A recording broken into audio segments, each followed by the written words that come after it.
কিছু জ্ঞানীগুণী দেশের উন্নয়নে প্রতিবন্ধকতা, এরা তৃণমূলে ক্ষমতায়নও চায় না, মন্তব্য প্রধানমন্ত্রীর। এই বিশেষ শ্রেণী থেকে সতর্ক থাকার পরামর্শ। আদালতে লোহার খাঁচার কাঠগড়ায় দাঁড় করানোয় ক্ষুব্ধ নোবেলজয়ী ডক্টর ইউনূস বললেন, অভিশাপ লেগেছে দেবদেবীর ইচ্ছায়। দুদকের মামলায় অভিযোগ গঠনের আদেশ 12 জুন। দোষী হলে বেনজিরকে বিদেশ থেকে ধরে আনা হবে, জানিয়েছেন ওবায়দুল কাদের। লুট করছেন রাষ্ট্রের শীর্ষ কর্মকর্তারা, অভিযোগ মির্জা ফখরুলের। সরকারকে হটানোর আহ্বান। কিছু ব্যবসায়ীকে সুবিধা দিয়ে নিত্যপণ্যকে বিলাসী পণ্য বানিয়ে ফেলছে সরকার। মূল্যস্ফীতি শ্রীলঙ্কার চেয়েও বেশি, বলছে সিপিডি। অর্থনৈতিক পরিস্থিতিতে উদ্বেগ। নির্বাচনী ব্যবস্থা ঢেলে সাজানোর পরামর্শ টিআইবির। নির্বাচন কমিশনের সাথে বৈঠক। চলমান প্রকট রাজনৈতিক বৈরিতা অবসানে আলোচনায় বসার তাগিদ সিসি।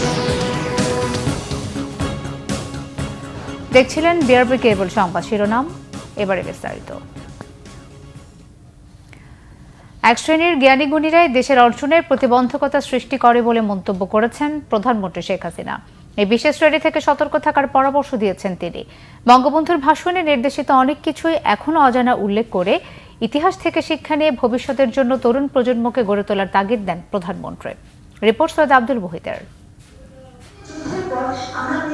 জাতির পিতা বঙ্গবন্ধু শেখ মুজিবুর রহমানকে নিয়ে আমার দেখা বঙ্গবন্ধু শীর্ষক 1 মিনিট ব্যাপ্তি ভিডিও চিত্র নির্মাণ করেছে দেশের একঝাঁক তরুণ। গণভবনে জাতীয় পর্যায়ের এই প্রতিযোগিতায় অংশ নেয়া নির্বাচিতদের সম্মাননা পত্র ও আর্থিক পুরস্কার তুলে দেন প্রধানমন্ত্রী শেখ হাসিনা। বাংলাদেশ সৃষ্টি ও নেপথ্যের ইতিহাসে বঙ্গবন্ধু শেখ মুজিবুর রহমানের অবদান স্মরণ করেন প্রধানমন্ত্রী। অর্থনৈতিক মুক্তি ও মৌলিক অধিকার প্রতিষ্ঠায় জাতির পিতার নির্দেশনা বাস্তবায়নের অঙ্গীকারও করেন সরকার প্রধান। এখন ওর ভাষণটা শুনলে মনে হয় যে আমাদের এখন অনেক কাজ করা বাকি আছে, কারণ তিনি স্বাধীনতার কথা বলেছেন। এবারের সংগ্রাম আমাদের স্বাধীনতা সংগ্রাম, সেই সাথে বলেছেন এবারের সংগ্রাম আমাদের মুক্তির সংগ্রাম, এবারের সংগ্রাম আমাদের স্বাধীনতার সংগ্রাম। অর্থাৎ স্বাধীনতার সাথে সাথে আমাদের অর্থনৈতিক মুক্তি, কারণ রাজনৈতিক মুক্তি তিনি দিয়ে গেছেন, অর্থনৈতিক মুক্তি পেতে হবে। এই অর্থনৈতিক, সাংস্কৃতিক, সামাজিক যে অধিকার, সেই অধিকারটা নিশ্চিত করা। যে ইতিহাস বিকৃত করা হয়েছিল, সেই ইতিহাস বিকৃতি আজকে আস্তে আস্তে মুছে গেছে, এখন সঠিক তথ্যটা চলে আসছে। উন্নয়ন অগ্রযাত্রায় সুবিধাভোগী এক শ্রেণীর সমালোচকদের বিষয়ে সতর্ক থাকার পরামর্শ প্রধানমন্ত্রী। একটা শ্রেণী থাকে, তারা কখনোই মানতে পারে না, পছন্দ করে না, বা তারা সবসময় এটার জন্য একটা প্রতিবন্ধকতা সৃষ্টি করে। আর এর সাথে ইন্ধন যোগায় আমাদের যারা স্বাধীনতা বিরোধী ছিল, যারা ওই পাকিস্তানি হানাদার বাহিনীর দোসর ছিল। আর পাকিস্তান বা অনেক বড় বড় দেশও তখন যারা 7 ফ্লিট পাঠিয়ে আমাদের যুদ্ধে আমাদেরকে বাধা দেওয়ার চেষ্টা করেছে, তাদের কাছেও বাংলাদেশের স্বাধীনতা বা এই বিজয়টা, যারা পাকিস্তানকে সাহায্য করেছিল, তাদের কাছে এই বিজয়টাও গ্রহণযোগ্য ছিল না। কিন্তু তারা জানে যে বঙ্গবন্ধু শেখ মুজিবের নেতৃত্বে এদের স্বাধীন হয়েছে। যুগের সাথে তাল মিলিয়ে চলতে হবে। আর আমরা সবসময় শান্তি চাই, আমরা যুদ্ধ চাই না, সকলের সাথে বন্ধুত্ব চাই, এবং সেই বন্ধুত্ব রেখেই কিন্তু আমি এগিয়ে যাচ্ছি। স্মার্ট বাংলাদেশের মূল সৈনিক তরুণ প্রজন্মকে ভবিষ্যতের জন্য নিজেদের গড়ে তোলার আহ্বানও জানান বঙ্গবন্ধু কন্যা। বন্ধুত্ব শান্তিপূর্ণ বজায় রেখে বিশ্বের সঙ্গে তাল মিলিয়ে বাংলাদেশকে এগিয়ে নেয়ার আশ্বাসও দেন প্রধানমন্ত্রী। সৈয়দ আব্দুল মুহিত, বাংলা ভিশন, ঢাকা। লোহার খাঁচার এজলাসে জেরার মুখে নোবেল বিজয়ী ডক্টর মোহাম্মদ ইউনূস।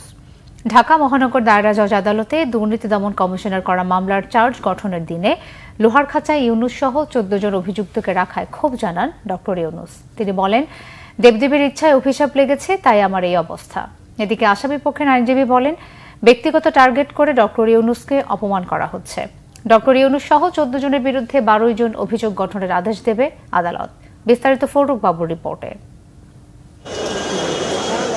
গ্রামীণ টেলিকমের শ্রমিক কর্মচারীদের 25 কোটি 22 লাখ টাকা আত্মসাতের অভিযোগে দুদকের করা মামলায় রবিবার সকালে ঢাকা মহানগর দায়রা জজ আদালতে আসেন শান্তিতে নোবেল বিজয়ী ডক্টর মোহাম্মদ ইউনূস। অভিযোগ গঠনের শুনানিতে সকাল 10:30টার দিকে একে একে হাজির হন টাকা আত্মসাৎ ও পাচারের অভিযোগে দুদকের মামলার 14 আসামি। শুনানির শুরুতে ইউনূস ছাড়া অন্য আসামিদের লোহার খাঁচায় কাঠগড়ায় দাঁড়াতে বলেন বিচারক। তবে একই মামলায় অন্যদের জন্য এক নিয়ম আর ইউনূসের জন্য ভিন্ন নিয়ম হওয়ায় ডক্টর ইউনূস সহকর্মীদের সাথে লোহার খাঁচায় দাঁড়ান। বয়স বিবেচনায় কিছু সময় পর আসামিদের এজলাসে বসার আদেশও দেয়া হয়। 3 ঘন্টারও বেশি সময় ধরে চলে শুনানি। এ সময় আসামিদের করা অব্যাহতির আবেদন খারিজ করেন আদালত। পরে ইউনুস সহ 14 জনের বিরুদ্ধে অভিযোগ গঠনের দিন আগামী 12 জুন নির্ধারণ করেন ঢাকার বিশেষ জজ আদালত 4-এর বিচারক সৈয়দ আরাফাত হোসেন। আদালতে এমন আদেশ দেবদেবীর আক্রোশের শিকার বলে উল্লেখ করেন ডক্টর ইউনুস। আসামিদের লোহার খাঁচার কাঠগড়ায় দাঁড় করানোর জন্য ক্ষোভ প্রকাশ করেন তিনি। মহাকাব্যে কিছু দেবদেবী থাকে, তারা অভিশাপ দেয় এবং যাদের উপর অভিশাপ দেয় তারা অভিশপ্ত জীবন যাপন করে। আমিও মনে হয় এরকম কোনো মহাকাব্যের অংশ হয়ে গেছি, কোনো দেবদেবী আমার উপর অসন্তুষ্ট হয়েছে, আমার উপর অভিশাপ করেছে। কি অভিশাপের কারণে আমরা এখানে আজকে দুর্নীতি দমন কমিশনে হাজির হয়েছি। ডক্টর ইউনুসের আইনজীবীর দাবি, ব্যক্তিগত টার্গেট করে নোবেল বিজয়ী ইউনুসকে অপদস্থ করা হচ্ছে। তবে রাষ্ট্রপক্ষের আইনজীবীর দাবি, আসামিপক্ষ নিজ থেকেই দায় স্বীকার করে নিয়েছে। বেনাজিরের মতো র্যাবের এবং পুলিশের আইজি হয়ে তার বিরুদ্ধে একদিকে মামলা করা হলো, সম্পদ বাজেয়াপ্ত করার জন্য করা হলো, আর তার জন্য এয়ারপোর্ট এবং বর্ডার খুলে দেওয়া হলো এবং ব্যাংক থেকে বলে সর্বোচ্চ টাকা উঠিয়ে নেওয়া হলো। এই অবস্থা সৃষ্টি করা হলো, অথচ ডক্টর ইউনুস সাহেবকে আজকে হেয় প্রতিপন্ন করার জন্য তাকে ব্যক্তিগতভাবে টার্গেট করে আজকে এই নোবেল বিজয়ীকে আজকে এই দেশের ভিতরে অপমানিত করছে। মানি লন্ডারিংয়ের যে অপরাধ তার বিরুদ্ধে আমরা এনেছি এবং জাল জালিয়াতির যে অভিযোগ আমরা এনেছি, ইনশাল্লাহ আদেশের মাধ্যমে সেটা প্রতিফলিত হবে। গত বছরের 30 মে দুদক উপপরিচালক গুলশান আনোয়ার বাদী হয়ে অর্থ আত্মসাৎ ও মানি লন্ডারিং প্রতিরোধ আইনে মামলা দায়ের করেন। ফররুক বাবু, বাংলা ভিশন, ঢাকা। সাবেক আইজিপি বেনজির আহমেদ বিদেশে থাকলেও তার বিচার চলবে, আর তিনি অপরাধ করলে এই বিষয়ে কোনো ধরনের আপোষ করবে না সরকার। ধানমন্ডিতে সংবাদ সম্মেলনে জানিয়েছেন আওয়ামী লীগের সাধারণ সম্পাদক ওবায়দুল কাদের। বেনজিরের দুর্নীতির খবর আগে কোনো গণমাধ্যমে প্রকাশ পায়নি। এই প্রশ্ন ছুড়ে দিয়ে তিনি আরও দাবি করেন, বিএনপি আমলে প্রথম দুর্নীতি ও অর্থ পাচার প্রাতিষ্ঠানিক রূপ পায়। মাইনুল শোভনের রিপোর্ট। ধানমন্ডিতে দলীয় সভানেত্রীর কার্যালয়ে এ সংবাদ সম্মেলনে ঘুরে ফিরে আসে দুর্নীতি, অর্থ পাচার ও পুলিশের সাবেক আইজি বেনজির আহমেদের অর্থ সম্পদ প্রসঙ্গ, যেখানে দলের সাধারণ সম্পাদক ওবায়দুল কাদের বিএনপিকে দুর্নীতিবাজ ও অর্থ পাচারকারীদের দল হিসাবে চিহ্নিত করেন। বিএনপিকে অকর্মা দল আখ্যা দিয়ে তাদের ব্যর্থতার পেছনে মানি লন্ডারিং এ জড়িত নেতৃত্বকে দায়ী করেন ওবায়দুল কাদের। তাঁর দাবি, দেশ থেকে অর্থ পাচারের সংস্কৃতি শুরু করেছিল বিএনপি সরকার। বিএনপি ক্ষমতা আসার পর তারেক রহমানের দুর্নীতি, অর্থ পাচার প্রাতিষ্ঠানিক রূপ নেয়। অর্থ পাচার নিয়ে কথা বলতে গেলে বিএনপি নেতৃবৃন্দের আগে তারেক রহমানের অর্থ পাচার নিয়ে কথা বলতে হবে। বেনজির আহমেদকে বিমানে তুলে দিয়েছে সরকার। বিএনপির এই অভিযোগ নাকচ করে দেন ওবায়দুল কাদের। বলেন, বেনজির আহমেদ দোষী হলে অবশ্যই তাকে দেশে ফিরিয়ে আনবে সরকার। তবে তার দুর্নীতি নিয়ে সংবাদ প্রকাশে গণমাধ্যমের সাহসিকতা নিয়েও প্রশ্ন তোলেন ওবায়দুল কাদের। যখন একটা অভিযোগ উঠছে, আপনারা আগে এটা নিয়ে মিডিয়া যদি এটা বলতে পারতেন যে এই তো দুর্নীতি করছে অমুক, সে সাহসটা আপনারাও তো সবাই দেখাতে পারেননি। সরকার এখানে দুর্নীতি কারো অভিযোগ প্রমাণিত হওয়ার পর কাউকে ইম্পিউনিটি দিয়েছে কিনা, সেটা হলো বড় কথা। বেনজির যদি মামলায় দুর্নীতিবাজ সাব্যস্ত হয়, দেশে তাকে আসতেই হবে। যত অপরাধী হোক সব কিছুর বিচার হবে, ছাড় দেওয়া হবে না। দুর্নীতিকে বৈশ্বিক সমস্যা উল্লেখ করে আওয়ামী লীগ সাধারণ সম্পাদক বলেন, প্রধানমন্ত্রী শেখ হাসিনার সততা ও স্বচ্ছতা বিশ্বব্যাপী সমাদৃত। দুর্নীতির বিরুদ্ধে ব্যবস্থা নেওয়া। মাইনুল শোভন, বাংলা ভিশন, ঢাকা। বিএনপি মহাসচিব মির্জা ফখরুল ইসলাম আলমগীর বলেছেন, লুটেরা সরকারকে না হটালে দেশের অস্তিত্ব থাকবে না। তার মতে চারদিকে এখন লুট আর লুট। রাষ্ট্রের শীর্ষ কর্মকর্তারাই লুট করছেন। শুধু ক্ষমতায় টিকে থাকতে এসব রক্ষী তৈরি করেছে সরকার। নানা অপকর্মে অভিযুক্ত সাবেক আইজিপি বেনজিরের দেশ ছেড়ে চলে যাওয়ার কথা উল্লেখ করে মির্জা ফখরুলের প্রশ্ন, দেশ কি আর দেশ আছে? আরো জানাচ্ছেন জাহাঙ্গীর আকন্দ। বিএনপির প্রতিষ্ঠাতা ও সাবেক রাষ্ট্রপতি জিয়াউর রহমানের ৪৩তম মৃত্যুবার্ষিকী উপলক্ষে জাতীয় প্রেস ক্লাবে আলোচনার সভা করে জিয়াউর রহমান ফাউন্ডেশন। এতে বিএনপির মহাসচিব বলেন, জিয়াউর রহমান ক্ষণজন্মা পুরুষ। তিনি স্বাধীনতার ঘোষণা থেকে শুরু করে দেশ বিনির্মাণে সব মতপথের মানুষকে এক করতে পেরেছিলেন। তলাবিহীন ঝুড়ি থেকে আধুনিক বাংলাদেশ বিনির্মাণ করেছিলেন। মির্জা ফখরুল বলেন, দেশে এখন অবাধে লুটপাট চলছে। এখন আমাদের পত্রিকা খুললে আপনি লুট আর লুট আর লুট ছাড়া কিচ্ছু পাবেন না। অদ্ভুত। তারপর কারা লুট করছে? যারা আমাদের সমাজের সবচেয়ে বড় দায়িত্বে, রাষ্ট্রের দায়িত্বে, তারা আর্মির, সেনাবাহিনীর প্রধান, সাবেক আইন শৃঙ্খলা রক্ষা বাহিনীর প্রধান, আইজি, তাদেরকে বেরিয়ে আসছে। সংসদ সদস্য চোরাচালানির সঙ্গে জড়িত, টুকরা টুকরা হয়ে যায়। কোন সমাজ? আপনি যদি এই সমস্ত দুর্নীতিবাজ কর্মকর্তাদের কথা শোনেন, তাদের বডি ল্যাঙ্গুয়েজ দেখেন, যে ওরা আমাদের প্রভু। আজকে ওই এক প্রভু এখন কোথায় গেছে? এমন ভাবে কথা বলতো, এই পিস্তল দেখিয়ে বলতো, এটা তোমাকে এমনি দেওয়া হয় নাই, ব্যবহার করার জন্য দেওয়া হয়েছে। পড়েছেও ব্যবহার, বহু মানুষকে মেরেছে, গুম করে রেখেছে। এখন আপনি কোথায়? আপনার সম্পর্কে আবার আমাদের প্রধান, আমাদের আইন শৃঙ্খলা রক্ষা বাহিনী, আমাদের হোমের প্রধান বলছেন তার সম্পর্কে আমি কিছু জানি না। তো রাষ্ট্র কিছুই জানে না, রাষ্ট্র আছে।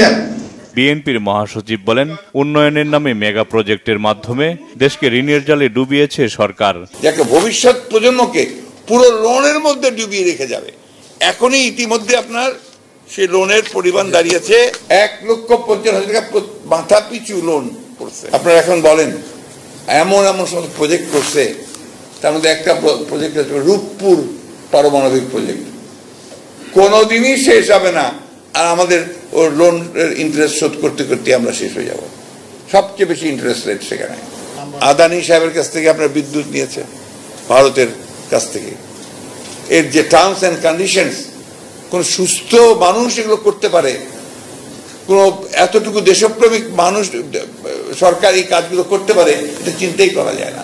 তারা তো আপনার এই দেশের মানুষ না, তারা বর্গী, তারা লুট করে নিয়ে চলে যায়। এদিকে জিয়াউর রহমানের মৃত্যুবার্ষিকী উপলক্ষে রাজধানীর বিভিন্ন এলাকায় গরিব দুস্থদের মাঝে খাবার বিতরণ করেছে ঢাকা মহানগর উত্তর ও দক্ষিণ বিএনপি। জাহাঙ্গীর আকন্দ, বাংলা ভিশন, ঢাকা। এদিকে জাতীয় সংসদের বিরোধী দলীয় নেতা ও জাতীয় পার্টির চেয়ারম্যান জিএম কাদের বলেছেন, দেশে এখন অন্যায় অবিচার ভিত্তিক সমাজ ব্যবস্থা গঠিত হচ্ছে। স্বাভাবিক বিষয় স্বাভাবিকভাবে চলছে না। দুপুরে নারায়ণগঞ্জের সোনারগাঁয়ে শ্রী শ্রী লোকনাথ ব্রহ্মচারীর ১৩৪তম তিরোধান উৎসবে সাংবাদিকদের প্রশ্নের জবাবে তিনি কথা বলেন। আমাদের জন্য আমরা সকলেই আকাঙ্ক্ষা করেছিলাম যে ন্যায় বিচার ভিত্তিক সমাজ ব্যবস্থা, এখন দেখলে মনে হয় যেন অন্যায় অবিচার ভিত্তিক সমাজ ব্যবস্থা গঠিত হচ্ছে। এবং সেখানে সমাজে যেটা আমরা দেখতে পাই যে যারা বিভিন্নভাবে দুর্নীতি করছেন, বিভিন্ন ধরনের অপকর্মের সঙ্গে জড়িত আছেন, যারা চোরাচালানের সঙ্গে জড়িত, যারা চাঁদাবাজির সঙ্গে জড়িত, সেটাই যেন স্বাভাবিকভাবে আমাদের সমাজ হয়ে গেছে। সেখানে যারা সৎ, যারা দেশপ্রেমিক, যারা ধার্মিক, তারা যেন এখানে কিছুটা অস্বাভাবিক হিসেবে সমাজে গণ্য হচ্ছেন এবং অনেকখানে তারা অপরাধী হিসাবে চিহ্নিত হচ্ছেন বলে মনে হচ্ছে। আইন সকলের জন্য সমান। আমরা দুঃখের সঙ্গে লক্ষ্য করছি আমাদের দেশে আইন সকলের জন্য সমান থাকছে না। একটি শ্রেণীর মানুষ সবসময় আইনের ঊর্ধ্বে থাকছেন এবং তাকে আইনের ভিতরে আনতে গেলে বিভিন্নভাবে ব্যবস্থা নিতে হচ্ছে। তাদেরকে আনার জন্য তাদেরকে উপর থেকে নির্দেশিত হলে না হলে তারা আইনের আওতায় আসছেন না। দেশের অর্থনীতিতে ক্রান্তিকাল দেখছে centre for policy dialogue CPD. গবেষণা প্রতিষ্ঠানটি বলছে, একসময়ের দেউলিয়া দেশ শ্রীলঙ্কার চেয়েও বাংলাদেশের মূল্যস্ফীতি বেশি হওয়াকে লজ্জার ও দুঃখজনক। এক শ্রেণীর ব্যবসায়ীকে সুবিধা দিতে গিয়ে সরকার নিত্যপণ্যকে বিলাসী পণ্য বানিয়ে ফেলছে। রাজধানীতে সিপিডি কার্যালয়ে চলতি বাজেট নিয়ে মূল্যায়ন তুলে ধরে গবেষণা প্রতিষ্ঠানটি। সিপিডি বলছে, দেশের অর্থনীতি এখন চ্যালেঞ্জের মধ্যে। নীতির দুর্বলতা, সুশাসনের অভাব ও প্রয়োজনীয় সংস্কার করতে না পারার কারণে এই পরিস্থিতির সৃষ্টি হয়েছে। 24-25 অর্থ বছরে জিডিপির দিকে নজর না দিয়ে সামষ্টিক অর্থনীতির স্থিতিশীলতার উপর মনোযোগ দেওয়া উচিত। সরকার দলীয় ব্যক্তিদের সুবিধা দিতে কম গুরুত্বপূর্ণ প্রজেক্ট হাতে নেওয়া হচ্ছে, তাদের কারণেই প্রকল্পের সময় ও ব্যয় বাড়ছে বলছে সিপিডি। অর্থনীতি এই মুহূর্তে একটি বড় রকমের ক্রান্তিকাল অতিক্রম করছে। বাংলাদেশে গরুর মাংসের দাম আন্তর্জাতিক পর্যায়ের গরুর মাংসের দামের চেয়েও বেশি। সুতরাং আমরা এক ধরনের বিলাসী দেশে পরিণত হয়েছি, এত নিম্ন আয়ের দেশ হয়ে। ব্রয়লার চিকেনের দাম বেড়েছে 60 ভাগ, লোকাল চিকেনের দাম বেড়েছে 46 ভাগ, চিনির দাম বেড়েছে 152 ভাগ। দক্ষিণ এশিয়ার যে দেশের দিকে আঙ্গুল দেখাতাম যে ওদের মূল্যস্ফীতি এত বেশি, আমাদের এত কম, সেই শ্রীলঙ্কার চেয়েও আমাদের মূল্যস্ফীতি এখন বেশি। সুতরাং এই যে আমাদের দুর্ভাগ্য যে আমরা মূল্যস্ফীতিকে একটা সহনশীল পর্যায়ে রাখতে না পারা, এটি কিন্তু আমি বলবো যে সরকারের একটা বড় রকমের ব্যর্থতা। প্রবাসী কল্যাণ ও বৈদেশিক কর্মসংস্থান প্রতিমন্ত্রী শফিকুর রহমান চৌধুরী জানিয়েছেন, মালয়েশিয়ায় সরকারের বেঁধে দেওয়ার সময়ে বিএমইটির ছাড়পত্র পেয়েও দেশটিতে 17,000-এর মতো কর্মী যেতে পারেননি। এর কারণ খুঁজে বের করতে প্রবাসী কল্যাণ মন্ত্রণালয় 6 সদস্য বিশিষ্ট একটি কমিটি গঠন করেছে। প্রবাসী কল্যাণ মন্ত্রণালয় মালয়েশিয়ার শ্রমবাজার নিয়ে সৃষ্ট সংকট প্রসঙ্গে সাংবাদিকদের এই তথ্য জানান প্রতিমন্ত্রী। শফিকুর রহমান বলেন, মন্ত্রণালয়ের পক্ষ থেকে 6 সদস্য বিশিষ্ট একটি কমিটি করা হয়েছে। অতিরিক্ত সচিব নূর মোহাম্মদ মাহবুবকে কমিটির প্রধান করে 7 দিনের মধ্যে প্রতিবেদন দিতে বলা হয়েছে। মালয়েশিয়া যেতে না পারা কর্মীরা তদন্ত কমিটির কাছে অভিযোগ করতে পারবেন এবং প্রয়োজন হলে কর্মীদের টাকা ফেরতের ব্যবস্থা করা হবে বলেও জানানো হয়েছে।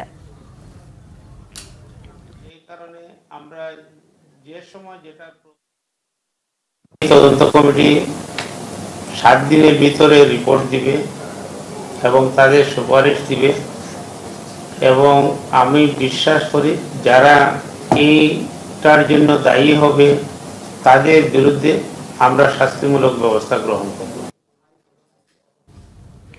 53 বছরের নির্বাচন ব্যবস্থার পরিবর্তন চায় টিআইবি। নির্বাচন কমিশনের সাথে বৈঠকে এই মত জানান টিআইবির নির্বাহী পরিচালক ডক্টর ইফতেখারুজ্জামান। পরামর্শ দেন নির্বাচনী ব্যবস্থা ঢেলে সাজানোর আর চলমান প্রকট রাজনৈতিক বৈরী মনোভাব দূর করতে দলগুলোকে আলোচনায় বসার তাগিদ দেন সিসি কাজী হাবিবুল আউয়াল। পূর্ব নির্ধারিত কর্মসূচি অনুযায়ী রবিবার সকাল 11:30টায় আগারগাঁও নির্বাচন ভবনে ট্রান্সপারেন্সি ইন্টারন্যাশনাল বাংলাদেশ টিআইবির সঙ্গে বৈঠকে বসে নির্বাচন কমিশন। প্রধান নির্বাচন কমিশনার কাজী হাবিবুল আওয়ালের সভাপতিত্বে অনুষ্ঠিত বৈঠকে দ্বাদশ জাতীয় নির্বাচন ও চলমান উপজেলা নির্বাচনের নানা বিষয় তুলে ধরেন টিআইবির নির্বাহী পরিচালক ডক্টর ইফতেখারুজ্জামান। বৈঠক শেষে টিআইবির নির্বাহী পরিচালক সাংবাদিকদের বলেন, নির্বাচনী ব্যবস্থা ঢেলে সাজানোর তাগিদ দিয়েছেন তারা। তুলে ধরেছেন সব দলের অংশগ্রহণে প্রতিযোগিতামূলক নির্বাচন আয়োজনে কমিশনের ব্যর্থতার কথাও। নির্বাচনকালীন সরকারের সুষ্ঠু নির্বাচন উপযোগী, বিশেষ করে লেভেল প্লেইং ফিল্ড বলতে যেটা বোঝায় সমান প্রতিযোগিতা ক্ষেত্র নিশ্চিত করার জন্য স্বার্থের দ্বন্দ্বমুক্ত ভূমিকাটি নিশ্চিত করা যে প্রয়োজন ছিল, সেই জায়গায় ব্যর্থতার আমরা বিশেষভাবে চিহ্নিত করেছি এবং সেটাই মোটামুটিভাবে আলোচিত হয়েছে। সেখানে দ্বিমতের কোনো সুযোগ ছিল না এবং প্রধান নির্বাচন কমিশনার এমনকি স্পেসিফিক্যালি বলেছেন যদি 5 দফা হয় তাহলে নির্বাচন সুষ্ঠুভাবে, আরও সুষ্ঠুভাবে এবং বিশেষ করে ইভিএম যদি ব্যবহার করার ক্ষেত্রে রাজনৈতিক দলগুলির ঐকমত্য থাকে তাহলে সেইটাকে ব্যবহারের মাধ্যমে সুষ্ঠু নির্বাচন, অংশগ্রহণমূলক নির্বাচন করা সম্ভব হবে বলে তাদের ধারণা। বিদ্যমান নির্বাচনী ব্যবস্থা ও রাজনৈতিক পরিস্থিতি নিয়ে নিজের মতামত জানান সিসি কাজী হাবিবুল আওয়ালু। বলেন, সুষ্ঠু ও গ্রহণযোগ্য নির্বাচনের স্বার্থে আগামীতে ভোট করা যেতে পারে কয়েক ধাপে। জাতীয় নির্বাচনটাকে যদি স্ট্যাগারিং করা যায় তাহলে ম্যানেজমেন্টটা অনেক সহজ হয়ে যাবে এবং ভোট কেন্দ্রগুলোকে অধিক সংখ্যক ফোর্সেস মোবিলাইজ করা, ডিপ্লয় করা সহজ হবে, মনিটরিংটা সহজ হবে এবং ইলেকশন কমিশন একা কখনোই সুষ্ঠু অবাধ নিরপেক্ষ নির্বাচন করতে পারবে না যদি না রাষ্ট্র এবং সরকারের পলিটিক্যাল উইল এর সপক্ষে থাকে। রাজনৈতিক দলগুলোর মধ্যে এখনও কোনো আলাপ আলোচনা আমি দেখছি না। তাদের মধ্যে যে বৈরিতা সেটা অত্যন্ত প্রকট। এত প্রকট বৈরিতা নিয়ে আমার কাছে মনে হচ্ছে এই প্রকট বৈরিতাটা রাখলে সামনে আগানো খুব কঠিন হবে। নির্বাচনী আইন প্রক্রিয়া সংস্কারে টিআইবির কয়েকটি পরামর্শের সাথে একমত পোষণ করেন কাজী হাবিবুল আওয়াল। সৈকত সাদিক, বাংলা ভিশন, ঢাকা। কিশোর গ্যাংয়ের পথ পরিহার করে সঠিক পথে পরিচালিত করতে স্কাউট সদস্যদের কার্যকর ভূমিকা রাখার পরামর্শ দিয়েছেন রাষ্ট্রপতি মোহাম্মদ শাহাবুদ্দিন। রাজধানীর ওসমানী স্মৃতি মিলনায়তনে স্কাউট জাতীয় কাউন্সিলের 52তম বার্ষিক সাধারণ সভার উদ্বোধনী অনুষ্ঠানে তিনি বলেন, সামাজিক বিভিন্ন সমস্যা সমাধানে স্কাউটদের এগিয়ে আসতে হবে। রাষ্ট্রপতি বলেন, নিজেদের দেশপ্রেম ও নেতৃত্বের গুণাবলী অর্জন করতে হবে। পদ পদবীর হিসেব না করে শিশু কিশোরদের মধ্যে স্কাউট আন্দোলন ছড়িয়ে দিতে নেতাদের প্রতি আহ্বান জানান রাষ্ট্রপতি মোহাম্মদ শাহাবুদ্দিন। আকাশ সংস্কৃতির নেতিবাচক প্রভাব, মাদকাসক্তি, তথ্য প্রযুক্তির অপব্যবহার আমাদের কিশোর তরুণদের উপর মারাত্মক কুপ্রভাব ফেলেছে। শহরে উপশহরে কিশোর গ্যাংয়ের উত্থান এসবেরই বহিঃপ্রকাশ। পত্রিকার পাতা খুললেই কিশোর গ্যাং এর সন্ত্রাসী কার্যক্রমের খবর চোখে পড়ে। এতে অনেক সময় সাধারণ নাগরিকদের দৈনন্দিন জীবন দুর্বিষহ হয়ে ওঠে। কিশোর ও তরুণ প্রজন্মকে সঠিক পথে পরিচালিত করতে স্কাউটিং ইতিবাচক ও কার্যকর ভূমিকা রাখতে পারে। সামাজিক বিভিন্ন সমস্যার সমাধানে এবং জনকল্যাণমূলক বিভিন্ন কার্যক্রম অংশগ্রহণ করে জনমত গড়ে তুলতেও আপনাদেরকে এগিয়ে আসতে হবে। ঘূর্ণিঝড় রিমালে সারা দেশে ৬,৮৮০ কোটি টাকার ক্ষয়ক্ষতি হয়েছে বলে জানিয়েছেন ত্রাণ দুর্যোগ ব্যবস্থাপনা প্রতিমন্ত্রী মহিবুর রহমান। নিজ দপ্তরে আন্তঃমন্ত্রণালয় সভা শেষে প্রতিমন্ত্রী জানান, ক্ষয়ক্ষতির এই পরিমাণ নির্ধারণ করেছে ত্রাণ ও দুর্যোগ মন্ত্রণালয়। তবে সংশ্লিষ্ট মন্ত্রণালয়গুলো আলাদা করে ক্ষয়ক্ষতির পরিমাণ আগামী এক সপ্তাহের মধ্যে জানাবে। প্রতিমন্ত্রীর আশঙ্কা, এই ক্ষয়ক্ষতির পরিমাণ আরও বাড়তে পারে। মহিবুর রহমান জানান, দেশের সড়ক মহাসড়ক সহ ঘরবাড়ি, শিক্ষা প্রতিষ্ঠান ও মাছের ঘেরের যে ক্ষতি হয়েছে তা কাটিয়ে উঠতে প্রধানমন্ত্রীর কাছে প্রস্তাবনা পাঠানো হবে। এরপর তার দিক নির্দেশনা নিয়ে যথাযথ প্রক্রিয়ায় ক্ষতিগ্রস্ত স্থাপনা দ্রুত সংস্কার শুরু হবে। চট্টগ্রামে ইসলামী ব্যাংকের চকবাজার শাখা থেকে এক গ্রাহকের প্রায় 150 ভরি স্বর্ণ উদ্ধারের ঘটনা পরিণত হয়েছে টক অব দ্য টাউনে। স্বর্ণ গায়েবের ঘটনায় ভুক্তভোগী গ্রাহক মামলার প্রস্তুতি নিচ্ছেন। ব্যাংক কর্তৃপক্ষ বলছেন, কিভাবে কি হয়েছে তা জানেন না তারা, তবে তদন্ত করে দেখা হচ্ছে ঘটনাটি। চট্টগ্রাম থেকে শাহেদা পিয়ার রিপোর্টে বিস্তারিত। ব্যাংক খাতের অনিয়ম দুর্নীতিতে যখন টালমাটাল দেশের অর্থনীতি, ঠিক তখনই আবারও প্রশ্নের মুখে দেশের ব্যাংকগুলোতে রাখা গ্রাহকদের আমানতের নিরাপত্তা। গত 29 মে চট্টগ্রাম মহানগরীর চকবাজারে ইসলামী ব্যাংকের শাখাতে যান রোকেয়া বাড়ি নামে ব্যাংকটির এক গ্রাহক। উদ্দেশ্য, ব্যাংকটির লকারে রাখা তার ও পরিবারের সদস্যদের 160 ভরি স্বর্ণালংকার থেকে কিছু গয়না নিয়ে আসা। কিন্তু তার জন্য বরাদ্দ লকারের কাছে যেতেই চক্ষু চড়ক গাছ ওই গ্রাহকের। দেখতে পান লকারের তালা খোলা, গায়ে প্রায় 150 ভরি স্বর্ণালংকার। ভুক্তভোগী নারীর অভিযোগ, ব্যাংকের লোকজনই জড়িত থাকতে পারেন এই ঘটনায়। সব কিছুই তো নিয়ে চলে গেছে। অবশ্যই এটা ব্যাংকের ভিতরের কোনো সমস্যা, কারণ বাইরে থেকে তো কেউ আর লকার ভেঙে নিবে না। সামনের দিকে যে গোলগুলা ছিল কিচ্ছু নাই, পিছনের দিকে 7-8টা প্যাকেট না, জাস্ট বক্সের মধ্যে রাখি তো 7-8টা বক্স, 2টা বক্সের মধ্যে অল্প অল্প গোল্ড পাইছি, আর 5-6টার ভিতরে নাই, খালি। এদিকে ব্যাংক কর্তৃপক্ষ বলছে, লকার থেকে স্বর্ণালংকার গায়েবের সুযোগ নেই। অস্ত্র ও দাহ্য পদার্থ না রাখার বিষয়ে লিখিত নেওয়া হলেও লকারে গ্রাহক কি রাখছেন, কতটুকু রাখছেন সে ব্যাপারে কোনো রেকর্ড রাখা হয় না। তারপরও তদন্ত করে দেখা হচ্ছে এই ঘটনা। আমরা বিশেষটা সিরিয়াসলি নিচ্ছি, আসলে কি এরকম কোনো ঘটনা ঘটছে কিনা, কি খোলা ছিল কিনা, কারণ এটা কোনো খোলার কোনো সুযোগ নেই। কারণ উনি আমাদের কাছে এমন কোনো কি নেই বা অন্য কোনো তৃতীয় গ্রাহকের কাছে এটার কোনো কি নেই। তারপরে উনি অভিযোগ করেছেন, যেহেতু আমাদের সম্মানিত গ্রাহক দীর্ঘদিন সম্পর্কে আমরা এই বিষয়টা খতিয়ে দেখছি। ভুক্তভোগী ওই গ্রাহক তার 150 ভরি স্বর্ণালংকার বা তার সমপরিমাণ অর্থ ফেরতের দাবি জানালেও ব্যাংক কর্তৃপক্ষ বলছে, এই ধরনের ঘটনায় সাধারণত ভুক্তভোগী গ্রাহক লকার ভেদে 1 থেকে 3 লাখ টাকা ইন্স্যুরেন্স কভারেজ পেয়ে থাকেন। শাহেদা পিয়া, বাংলা ভিশন, চট্টগ্রাম। সংবাদ শেষ করব বিআরবি কেবল শিরোনামগুলো আরো একবার জানিয়ে।